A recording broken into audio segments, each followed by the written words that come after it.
Hi there, how's your day been? Has it been good? Great, okay, so what I'm going to do today is to A, try to stop talking in my telephone voice, which I kind of find a little difficult to do for some reason, and 2, to put this together and test out some speakers. Hopefully this lines up the way it should, and it seems to be doing so. So, these boxes that I'm going to be testing out the 6x9s in are roughly 3 times the size of the boxes that I originally tested the 6x9s out in. Now, I say 3 times. What I mean by 3 times the size is 4 times the size in terms of airspace. So, yeah, should be a completely different sound. Plus, we have passive radiators. So, yeah, it should be pretty interesting finding out what the 6x9s sound like in these boxes.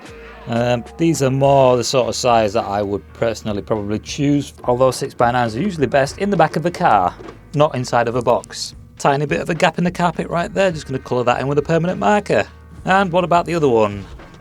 Might do the same to that too, actually. And there we have the gap in the other one, so when I put these screws in, they kind of sort of stretch the carpet a little bit, so well. So there we go, that is now sorted. Nobody will ever know, that's just between me and you, that is. And this right here is a speaker I will be using with these boxes. So I've got another one of these for the other box, obviously. And here we have the back of this, so you can see the spec on them. And it would help if they were the right way around. So there we go. That is what the spec is. So what I'm going to do now is show you this. Now this right here is the wiring that came with a pair of speakers. It would help if the camera was in focus. There we go. Manual focus for the win. This came with, I think, the Sony speakers, which is great. Well, wiring comes with all these speakers, and the good thing about using wiring that comes with speakers is that they have connectors on them, so you don't have to use crocodile clips, which is what I've been doing. I had one guy recently comment on a video saying that they're called alligator clips. No, they're not. They have multiple names. Crocodile clips, alligator clips, clips. Right, anyway, like I was saying, so these can just connect straight to here without any issues, so yeah. Like that, and there we go, straightforward, nice and simple. Next, what we're going to do is put these screws in. Well, I'm going to do that, you're going to watch. Aye. So this carpet is, I won't be surprised if it twisted around again, which would be a bit of a mess about because that would be quite annoying.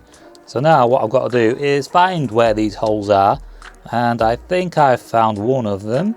Not too sure, but we will find out. So let's see what happens. Okay, well that went in quite easily. It's not fully in yet, but no twisting of the carpet, so that's great. And now for the other 3. That one went in pretty nicely too, and now this one. Yes, that one too. And the last one. Okay, great. Now I'm going to tighten these down fully and move on to the next speaker. Not this one. Okay, so here we have the other one, and once again I'm going to connect these wires. So straightforward, nice and simple, no crocodile clips or anything. Connecting speakers, fun for the whole family. Okay, once again, let's see if any of this carpet twists around these screws, which would be quite funny if it happens. So far so good.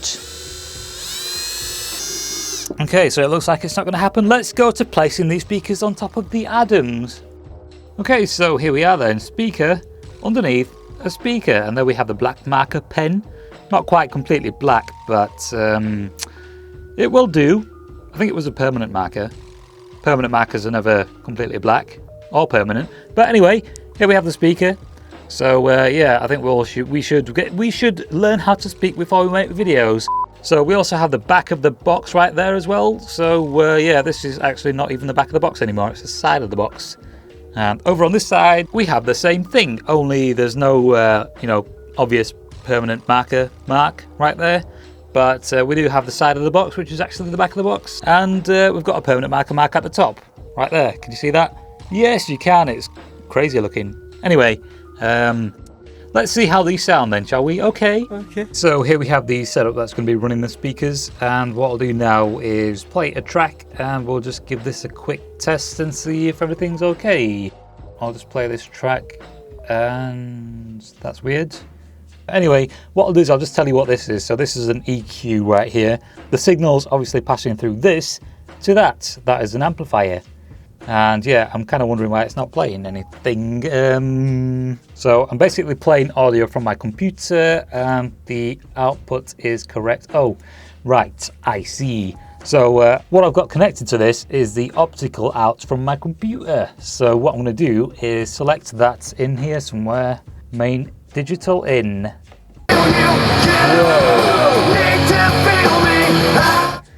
That was loud. Why was that so loud?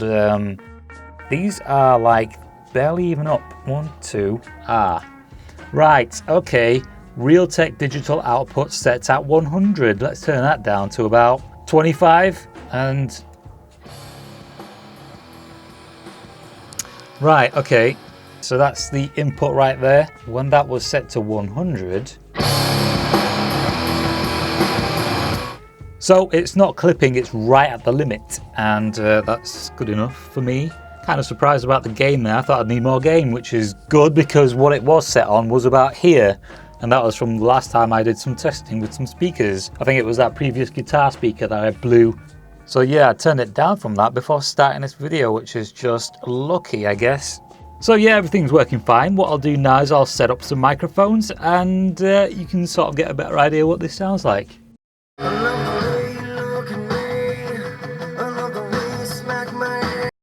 Okay, so here we are, and for some reason we have my right hand, but it's okay because we also have the right speaker there, so that's the right side. And then we have the left side. Now we will play a bit of music. So the music I'm going to play is that one right there, and if anybody asks what this is called in the comments, then you're not going to get an answer because I've just showed you what it is in here and you weren't paying attention, were you? Or you skipped through the video. Do you do that when you watch movies?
Okay, so what I'll do now is I'll play this track right here, this one with a guitar.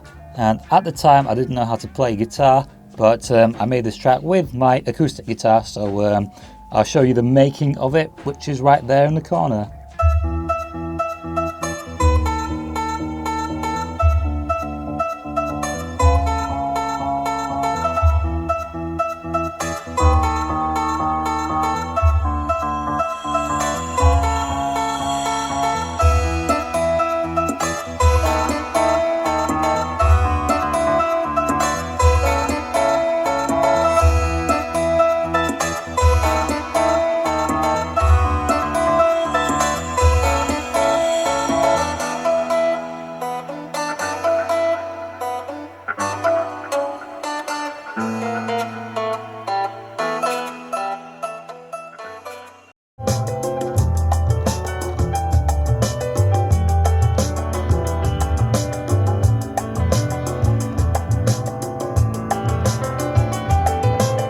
Okay, so even though the signal is coming through the EQ to the amplifier, there is no equalizer set on the EQ. So I could set one, maybe boost the bass a bit, but these sound pretty good as they are, and I'm not too sure what to do next. So yeah, just thought I'd give you a bit of a demo of this, and they sound pretty decent. I don't always explain myself or my reasoning, but the reason I wanted these is so that when I make tunes, when I edit audio, when I do a bunch of stuff that I don't usually talk about, I use these. And I can always reference with these. So yeah, I've got multiple sources. Also, I won't EQ these, I'll leave them the way they are. I don't want to EQ them flat. That is what these are for. So I'm not too sure if you've seen this before. This is my machine and it's used for making beats with. I've showed this on this channel quite a long time ago, but that was a good few years back. And anyway, what I'm going to do now is audio is still recording from the microphones, so we have the right channel and the left. So what I'm basically going to do is just arse around because I didn't know what else to do. So yeah, basically what I'm going to do is I'm just going to set these at a fixed volume. That way I don't have to smack them really hard.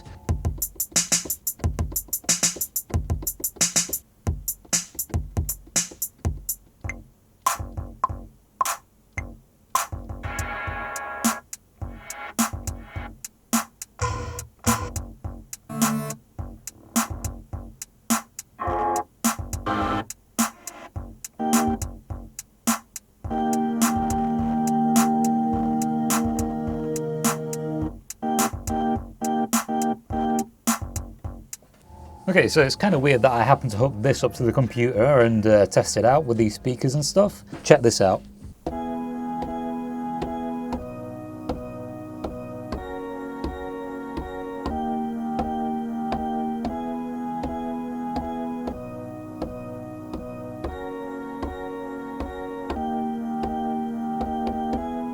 So yeah, as you can tell, I've come across a sample that was used in a song that I didn't even realise a sample was used in.